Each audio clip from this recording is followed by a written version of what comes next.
La date du 4 janvier commémore une série de meurtres et de troubles sociaux qui s'étaient déroulés à Léopoldville, au Congo belge, en 1959. Ces émeutes ont marqué un tournant décisif vers l'indépendance du Congo et avaient éclaté après que les autorités coloniales aient interdit le membre du parti politique de l'Abaco de manifester. Un membre de l'Abaco nous en dit plus.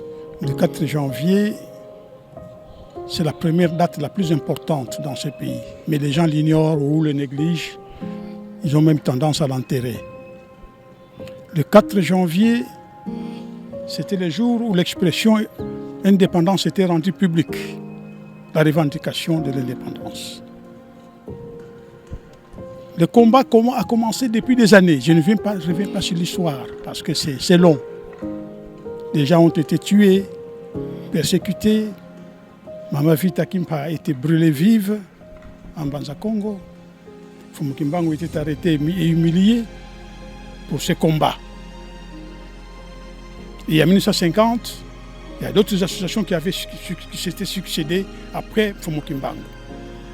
J'ai dit c'est long, ça nécessite une conférence, mais je résume.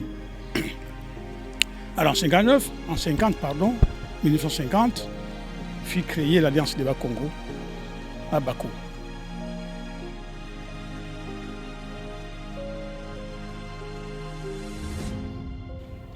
Sous forme d'association culturelle, mais qui faisait la politique en coulisses. Il avait commencé à revendiquer des choses sous forme d'association, bien sûr, comme le droit du premier occupant, le droit à l'accession à certains grades d'administration, donc l'africanisation des cadres en un mot. Jusqu'à 1958, il a commencé à élever la voix un peu plus haut. Alors en 1958, 1957, nous avons réussi. Là, Bako avait réussi à forcer pour le pouvoir colonial à organiser les élections communales à Kinshasa, dans quelques villes. Les villes principales de la colonie. En 1957, donc, il y a eu les premiers bourgmestres noirs dans le Congo belge, grâce au combat de l'Alliance des Bas-Congo. Dans cette lutte, le pouvoir colonial est resté muet, sans réponse satisfaisante vis-à-vis de ceux qui revendiquaient leurs droits. Alors là, la Bako est passé à la vitesse supérieure. Il a commencé à revendiquer des choses beaucoup plus clairement qu'avant. C'est ainsi que le 4 janvier, alors que le pouvoir colonial s'apprêtait à publier sa déclaration gouvernementale sur la nouvelle politique de la colonie, pour le 13 janvier, le 4 janvier, la Bako a dévancé les choses pour revendiquer publiquement l'indépendance. Comme je viens de le dire, une autorisation a été accordée à la Bako pour faire son meeting. Mais devant l'ampleur de la population qui s'était amassée ici,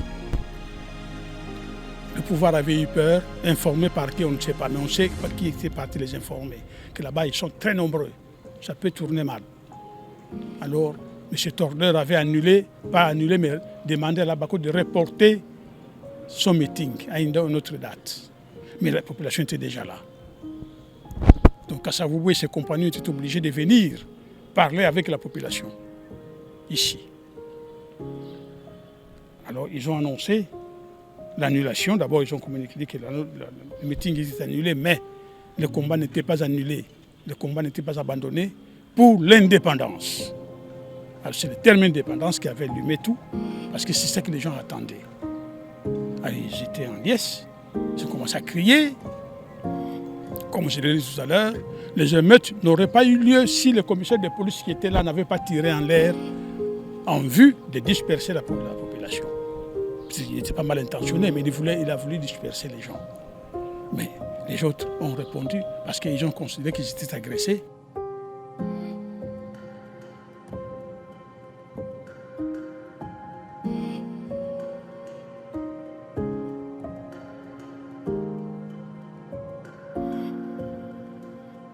Néanmoins, quelques jours plus tard, les autorités belges s'activent rapidement pour mettre en place des réformes qui offrent aux Congolais plus de pouvoir de décision quant à leur propre gouvernement et annoncent même la tenue d'élections en décembre 1959. Cette journée est fériée sur toute l'étendue de la RDC en mémoire de ces martyrs et selon de nombreux historiens.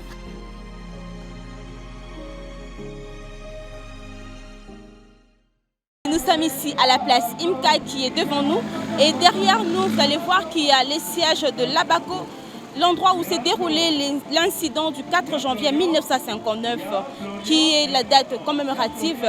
Et voilà, nous allons passer à l'étape où nous allons interviewer quelques passants qui vont nous parler beaucoup plus sur cette journée du 4 janvier.